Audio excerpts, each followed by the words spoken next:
You can't be serious, man. You cannot be serious! I am delighted to say we have on the line from maybe her property in the Bow Desert, I'm not sure about that, in Queensland, we have the leader and founder of One Nation, the political party, Pauline Hanson. Welcome to You Cannot Be Serious. Pauline, if I may call you that. Of course you can, Sam. How are you? Good. I should call you Senator Hanson, but we'll... Please do not. No, I don't. No, I don't accept that. My parents call me Pauline. I'm very happy for that. I answer to it every time. Thank you very much. Well, now, this was written about you. You're a fiery redhead renowned for your garish wardrobe. So how is the fiery redhead from Queensland going as we enter Parliament, the next session of Parliament, next sitting of Parliament next week, I think?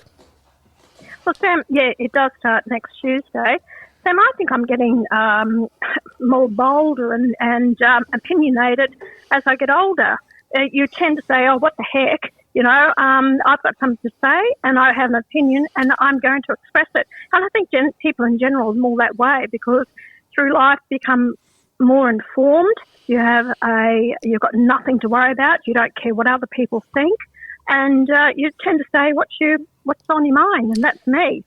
And that is to a hell of a lot of people, very refreshing to have from a politician, particularly, mind you, Pauline, those outspoken or the fact that you speak your mind has got you into some controversy in the past. You've said some things about immigration or migration, and our friends who share the country with us. I think you were sanctioned for contentious comments about other people who live in this country, but that is your opinion, and I tell you, I'm sure you resonate with a hell of a lot of people in the community. Sam, what I did was at the time, it was going back to 1996, I questioned the immigration numbers that we had coming in the country and the people we were bringing them in. Isn't it funny that since then, Philip Ruddock has admitted that there are certain people he shouldn't have allowed into the country.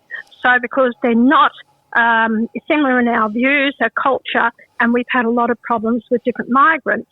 And I won't pull back from that. To have a society that is going to be compatible, you have to have the same views and laws and customs, basically. But the majority of people that have actually migrated to Australia have become fantastic citizens, love this country. They pull me up all the time.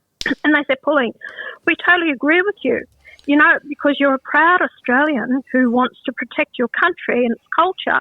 This is why we've left our homeland, because we don't feel part of it anymore. But we are now Australians. And people here in Australia do not understand this because they've never left Australia to understand what impact is having in other countries, why they're wanting to migrate to Australia. So they think I'm a racist, in my opinion. No, I'm a proud, patriotic Australian who respects our culture, respects the people who've come here for a different way of life.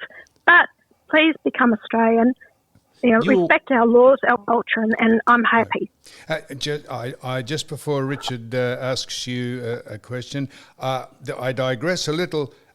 You seem to be ahead of the curve because the man who is about to be the Prime Minister of the Netherlands, Geert Wilders, I think has almost to a T copied your platform. If you heard his recent speech in Parliament, I thought, my goodness me, the world and Great Britain and France are experiencing the problems with a pretty lax political system about migration or immigration. If you haven't heard Geert Wilders, you want to actually get the last thing that he said in Parliament as he announced his Prime Ministership, you will think that he has stolen your handbook.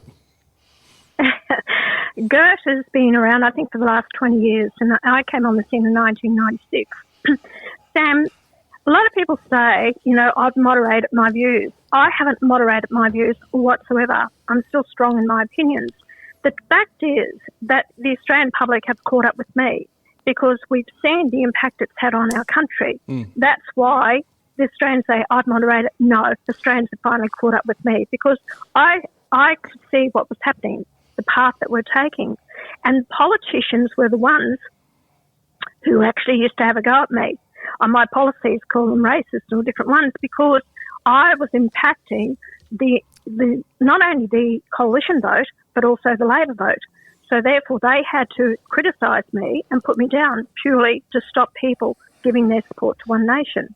Pauline, you're really one of the first, politicians, not only in Australia but around the world, to kind of raise this issue of mass immigration. And obviously, we've seen many mainstream politicians, like Donald Trump, for example, Geert Wilders, who Sam mentioned before. That's what I wanted to say. I mean, do you feel in a sense, you're almost one of the first populist right-wing kind of politicians to appear in Western civilization in the 90s, like you did. I mean, you've almost led the movement in a sense. What do you think of that kind of thing?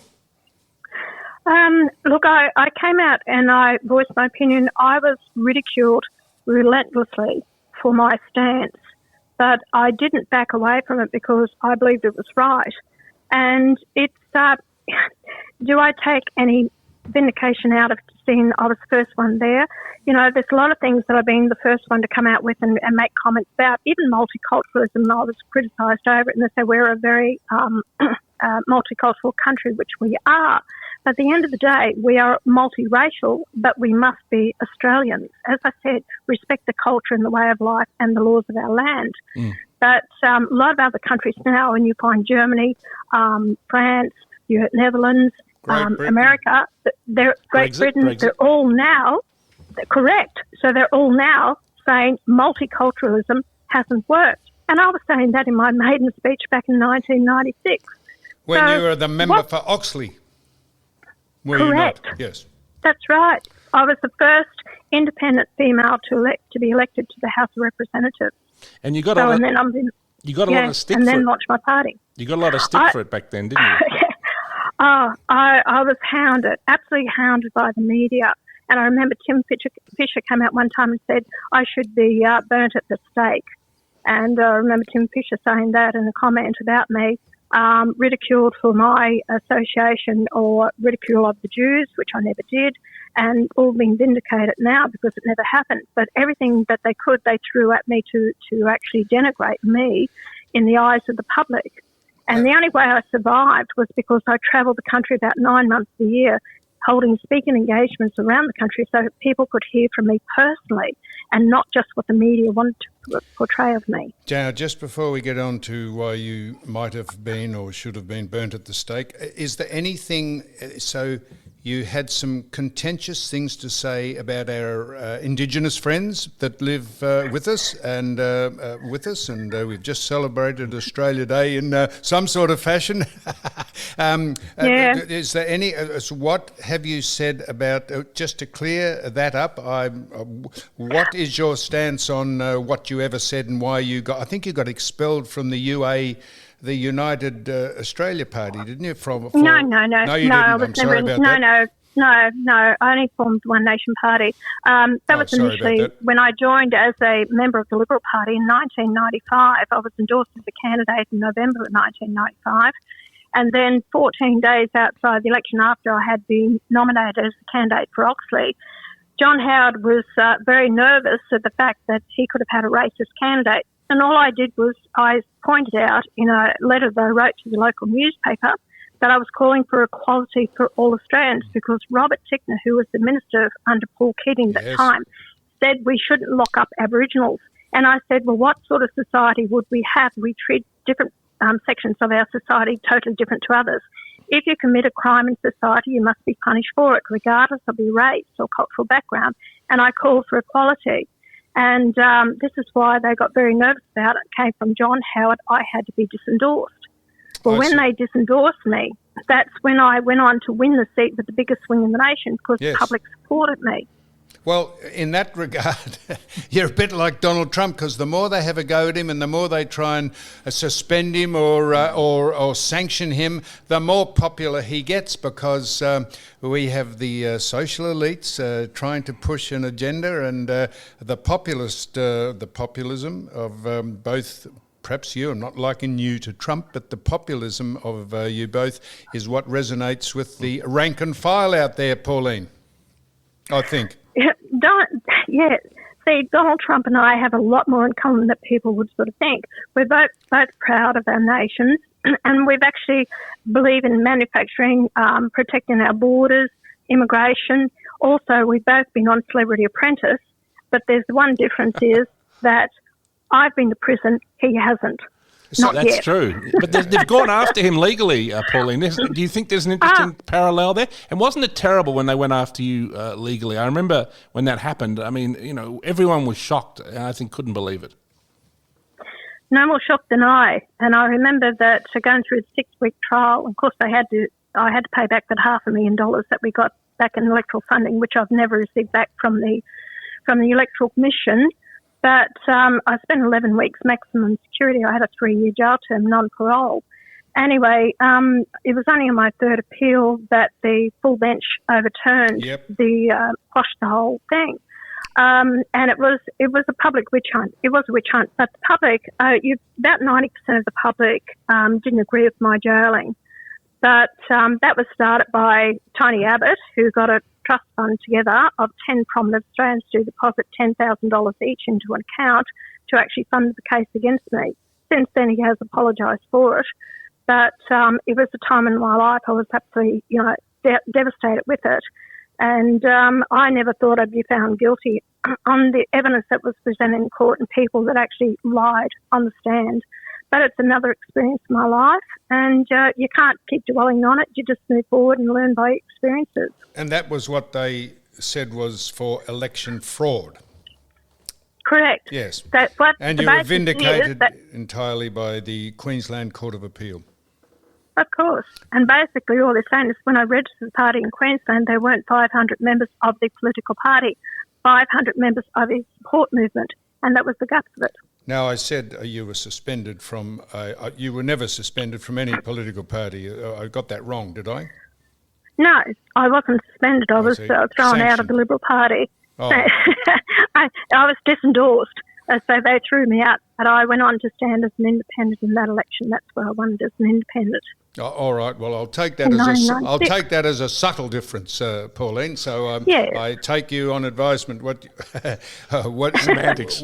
Now, who do you trust? Who do you trust in politics, whether they be from the right, the left? Do you have anyone that you think, well, that's a reasonable man or woman, that's a reasonable thing to say, and I think that they're being objective and not subjective in this really probably dishonest and corrupt thing known as politics? I'm trying to think through everyone that I've sort of met in that place and who do I... And you know what, Sam, it's awfully hard. You see... I see people who sway with whichever way the wind's blowing. Yeah. I see people who just say what they need to say to keep their seats and don't upset the apple cart, because they won't get endorsement next time around. And one Labor member there has been there for quite some time. Labor all voted for the Voice. They were dead set, all supporters of the Voice.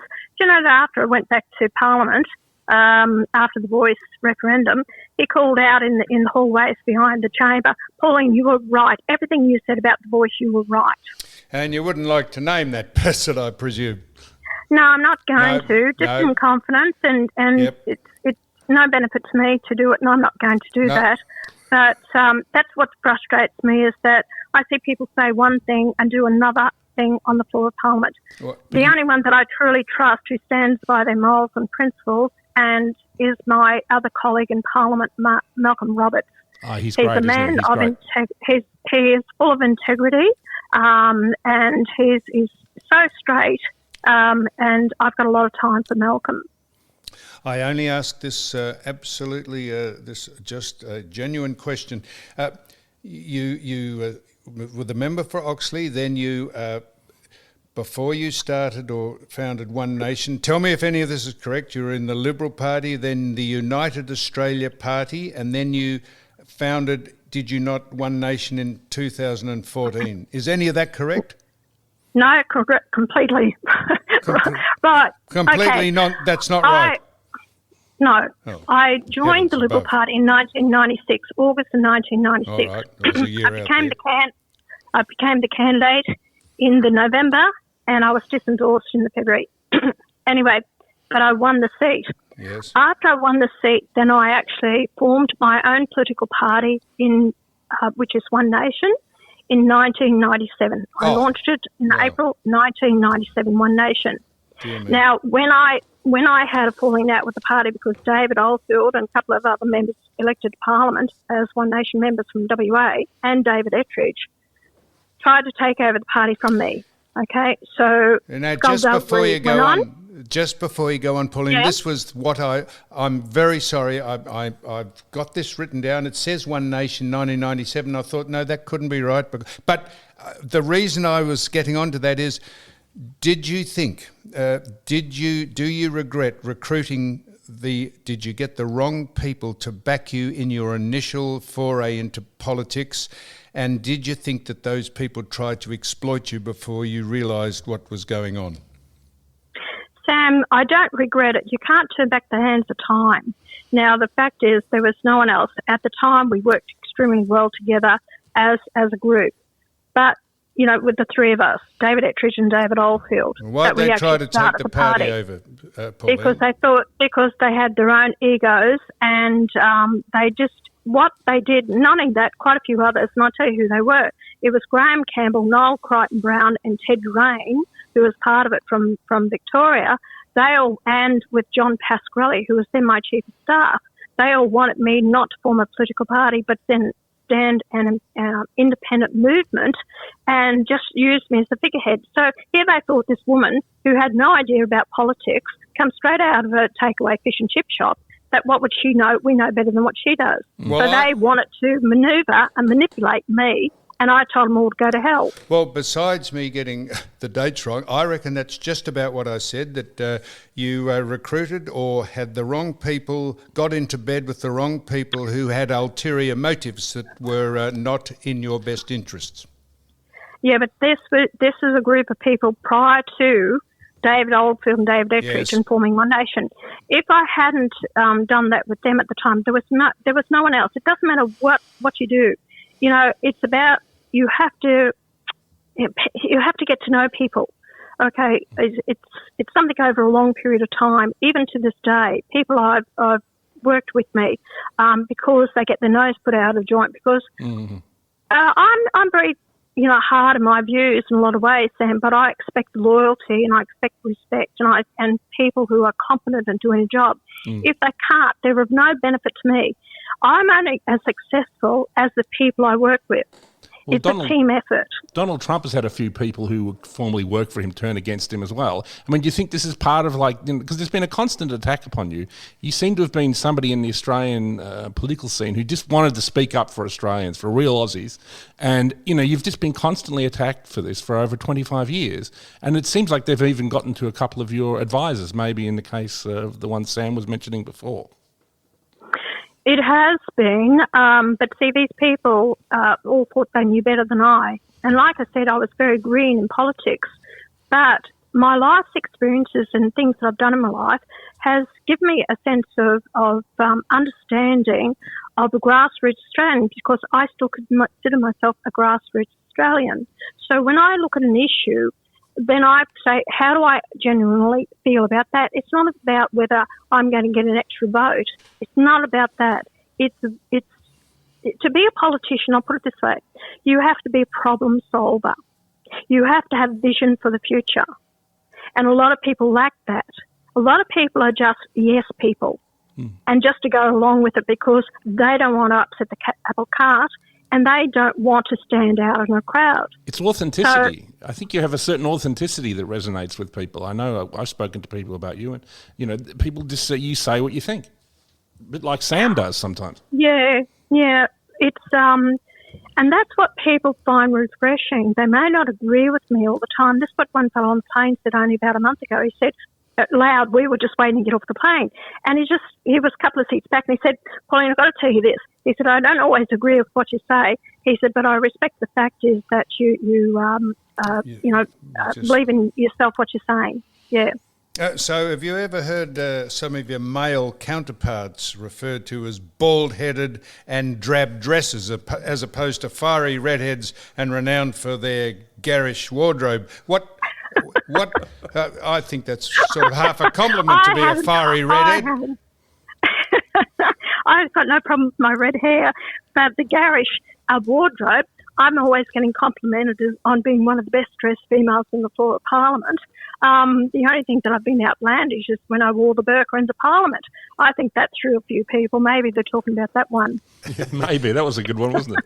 Now, you're going to, whether really directly or indirectly, the world is, this is only me saying, is going to hell in a handbasket at the minute. In every corner of the globe, there's conflict and contention and controversy going on.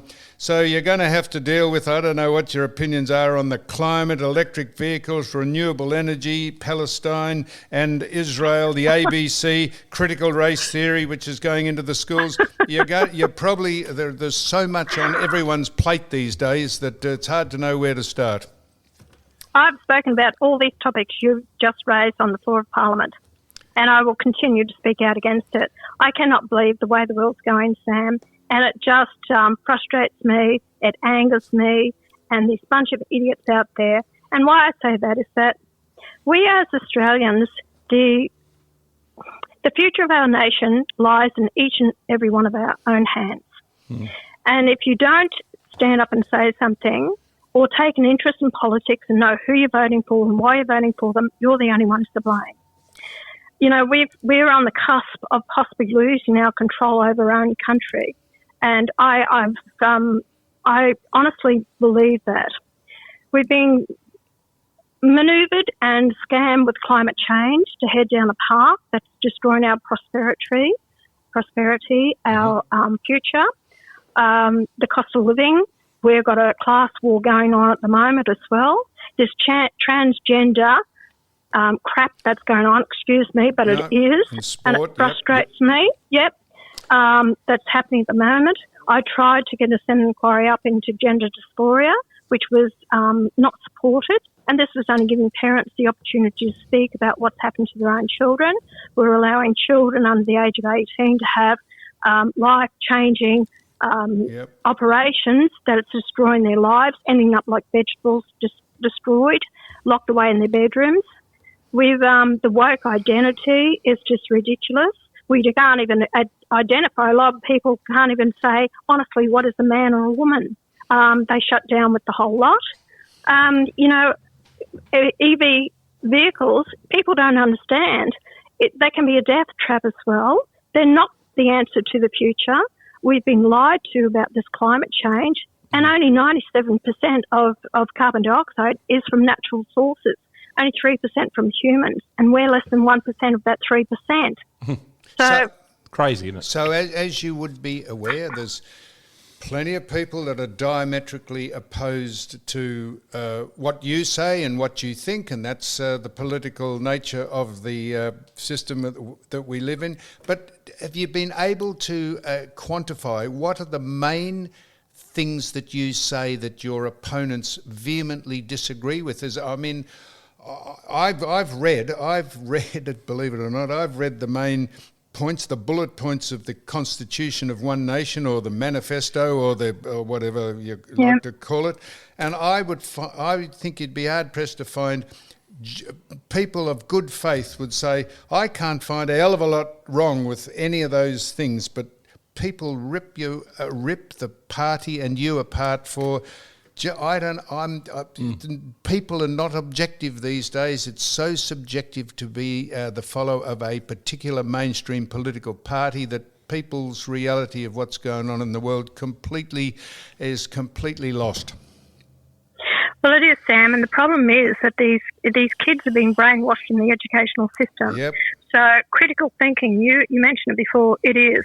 Do you know, and then we've got to be apologetic to the Aboriginals or people going out there protesting, this is Aboriginal land, always is, always will be. No, it's not. If you feel that way, then I suggest you hand over your land to the Aboriginals who feel that way, because they're not getting mine. I've worked for mine, and I was born here in this country. You know, there's so many problems. People are too lazy to research and to understand. So they listen to the last person that they spoke to, or they don't research to understand the facts and the science behind it all. They don't believe the government would do the wrong by them. Governments, I don't trust them and their policies, their legislation, because too many are manipulated by the unions or big business or the UN, and we're being controlled by that. Unless we get fair dinkum people on the floor of Parliament who actually have this country at heart and the people's welfare at heart, nothing's going to change. Well, you seem to and have, that's what I'm fighting for. You could start the MAGA movement, Make Australia Great Again, Pauline, as a pleasant idea. You could buy the same. You could buy the same hats, the same caps, MAGA. Well, I'll tell you what, Sam, it might be a good idea because maybe you can help me, because people out there just need a good shake-up. They really have to start thinking for themselves to understand common sense. It used to be the Liberal Party would say some of these conservative things, but it seems like they've seceded the floor and that they buy this climate change nonsense and they buy into a lot of this kind of woke politics, which you often wonder. I mean, not completely, obviously. And it seems like that One Nation, yourself, and Malcolm Roberts are two of the people who only actually will stay up and say the truth. Well, we present the facts to people. Before I go on voting on legislation, I like to get the full facts and I do my research into it, so I'm making the right decision on behalf of the people. You see, people have put their faith and trust into me because I'm making decisions for their future and their well-being. So that's why it's very important to me. I'm not going to get up and say something that I don't personally believe in or believe in the facts that come with it. And this is why I've raised a lot of issues. But like I said, too many gutless politicians in our parliaments who are only there for their own survival and the pay packets. They shouldn't be in parliament. They're useless, absolutely useless. So before people listening to this think that we are just here giving you a sweetheart platform to push your propaganda and we're not challenging you on anything you say, I can only ask you about what your opinions are about things. I have asked you who disagrees with you and on what basis. If Mr. Dutton, I think he's the leader of the opposition, yes. If Mr. Dutton wanted to try and win the next election, could you tell us what the difference between the northern states' politics is and the southern states' politics is, particularly Victoria, because we have been under the tutelage or the reign of the most corrupt and dishonest government probably in the history of the world for the last 4 years down here, the Andrews government. And I'm just wondering, what is the difference, in your opinion, between North and South's politics?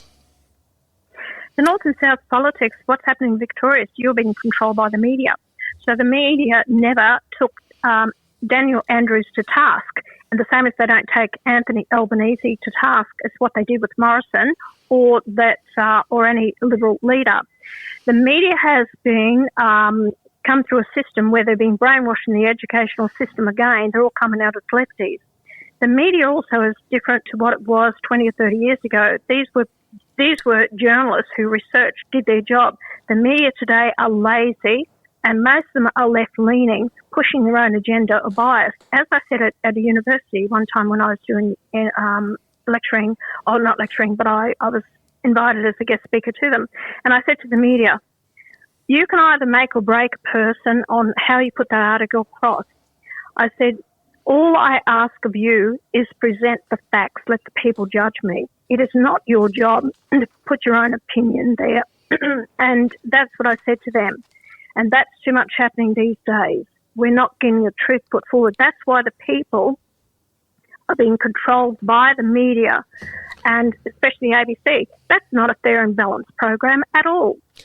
And that's where people are only getting what the media want them to hear. Why is there no conservative show on the ABC? I mean, obviously it's meant to represent, at least, the majority of Australians, and every talk show on there is left-leaning. I mean, there's not a single conservative host on the entire network, and same with the SBS, as a matter of fact. I mean, couldn't we have one? You wanted to rename it the Patriotic Broadcasting Commission, didn't you? Me, I never said anything. What I'm going to be moving, because the Australian Broadcasting Commission bill is coming up, is I wanted actually to be funded by individuals who want to actually go on and watch the ABC. I'm fed up with the taxpayer funding it to the tune of $1.1 billion a year just for the ABC alone to get this biased rubbish that they put across to people. And I think that let them stand on their own 2 feet like any other commercial station, same as SBS. SBS was started up in the early 80s, and that was for the Multicultural Society. We don't need to fund them to the tune of $300 million a year to that. Let people go and fund it themselves if they want to watch it, or let them commercialise, sell their advertising like commercial stations do, and let them stand on their own 2 feet. Because we're going to get this biased all the time. I don't want my taxes to go towards it. Now, when you became the member for Oxley, Pauline, I presume you had to divest yourself of the fish and chip shop, or was it a conflict of interest to have a business while you were in Parliament? And if so, did it have Pauline Hanson's fish and chips, and is that sign still on it? Because the person who bought it, I think, should be paying royalties to you. Oh, Sam, that's so funny. No, there was no conflict of interest. Actually, I still had it for a year after I was in Parliament. And I worked the shop, and sometimes when I'd finish in Canberra my parliamentary week, I used to go in there and work on a Friday night and help their staff out. So it was a thriving business, but no, I just couldn't cope and deal with everything and deal with the running the business as well. So I sold it in 1997. And so anyway, but we've got a surprise coming out, and that we're going to launch a fish and chip van. So what are you doing? So I thought, well, you're the first, Sam, to tell you this. We've got a van, quite a large van, and we're going to take it on the road and serving fish and chips. So we haven't done to launch yet. Beautiful. You're back. Hang on now, Hanson's mobile fish and chips, and you're going to you're going to drive the bloody thing. Yeah, well, I'll be in there cooking. Will you? Don't worry. With the fish and chips. But what I'd like to do, we haven't sorted out where to go first, but I'd like to go to some area around Brisbane, in the outskirts of Brisbane, people who are doing it tough, to actually pull up and give them a free feed. And free? Taste it. Yeah, on the first one, yes, it's got to end up paying for itself. But no, to make the potato scallops and fish and chips and stuff like that. But just to give people a taste, those people who are doing it tough out there. Well, and that's what we want to do. Well, and it's got our cartoon series on it. So that's another thing that we're doing. Our cartoon series has been a complete winner.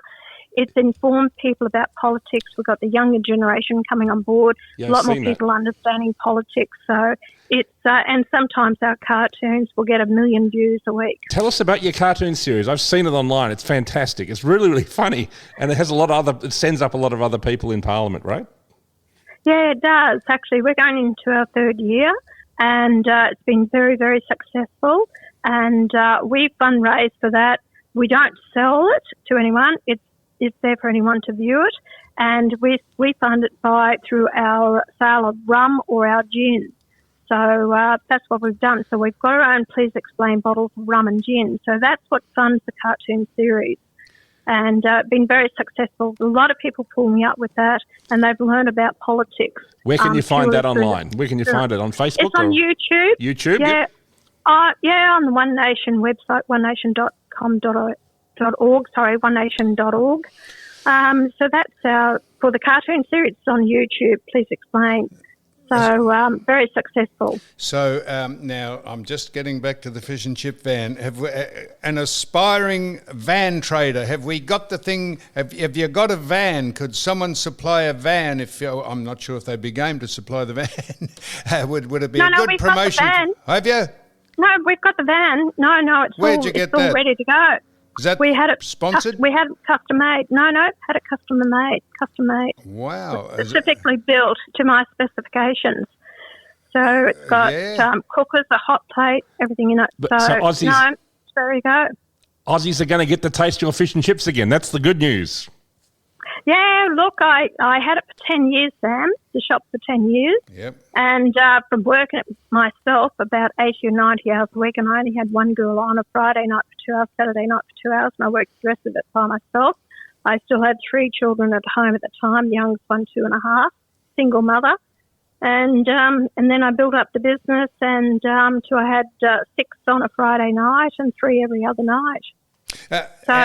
What was the big seller? Was it the 2 flake and minimum chips, or what was it when you were in the business? Or did they go for the luxury items like the King George Whiting Sam, the secret was that I actually, for 8 years, I went down to the markets in Brisbane. I did my own buying at the fish market. So I had up to 12 different varieties of fresh fish, prawns, crabs, oysters, whole fish, everything. So it was having that fresh fish. And I made my own potato scallops, so I do about 700 to 1,000 potato scallops a week.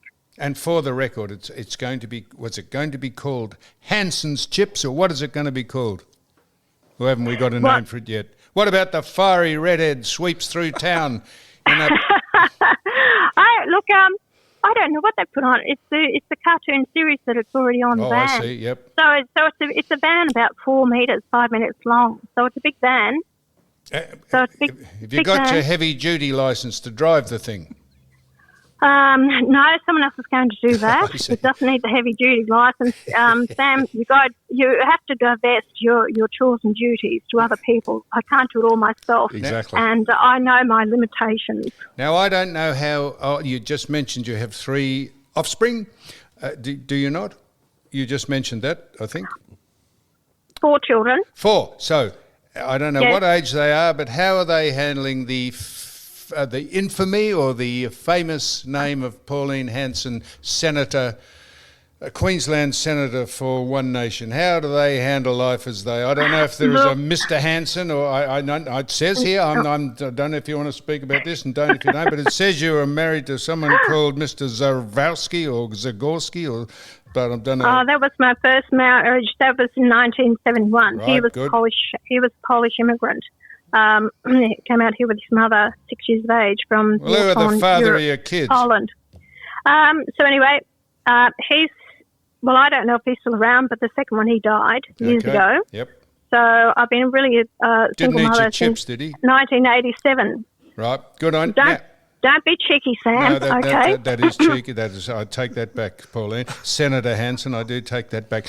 So how does your family, your immediate family, your friends, how do they handle? I can resonate a little with this, with my kids and me. But how do they handle the Pauline Hanson brand? Look, my kids, when they were in boarding school, the girl was 13, the boy 15. They really had it tough at that time. One time the police had to get her out of the school from threat to her, so they got her out of school. Of course, I had federal police protection for 18 months, 24/7, everywhere I went, even on the property, because the threat was against my life. For political reasons? Yes. Yeah. So anyway, my views. So anyway, I had that. But the kids are proud of me. We're very much on the same lines, way of thinking. And it's, my friends are very supportive. Those ones that aren't, they're not my friends, and you just associate, as you go through life, Sam, it's no point being around people you're going to argue, debate with and everything. People have differences of opinion. But all my friends, my close friends, have remained strong to me and been very good. Now, Pauline... thank you so much for speaking to us. It is very refreshing to speak to a politician, particularly who speaks their mind.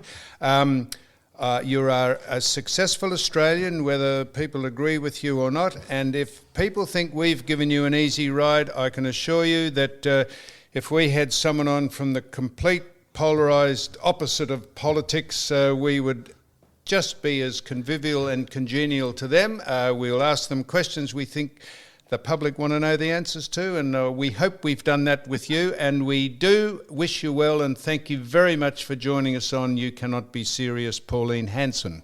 It was an honour. Sam, can I just respond to that? Go ahead. You've asked me the questions. The people have listened to your program. They have to make up their own minds on how I've answered your questions. Not about whether you gave me an easy ride or not. Is that how did they respond to the way I've answered your questions on their behalf? So let people judge me themselves. Not sure how I could ask you the questions I wanted to ask you in any other way. As I say, we'd do it to whoever we spoke to. I'm a supporter of yours, but that shouldn't be reflected in the way we've conducted this chat. So I appreciate it. All the best to you. Thank you very much, and thanks for having me on, and nice to talk to you, Richard. Thank you very much. Nice talking to you as well. Bye-bye. Bye. Bye.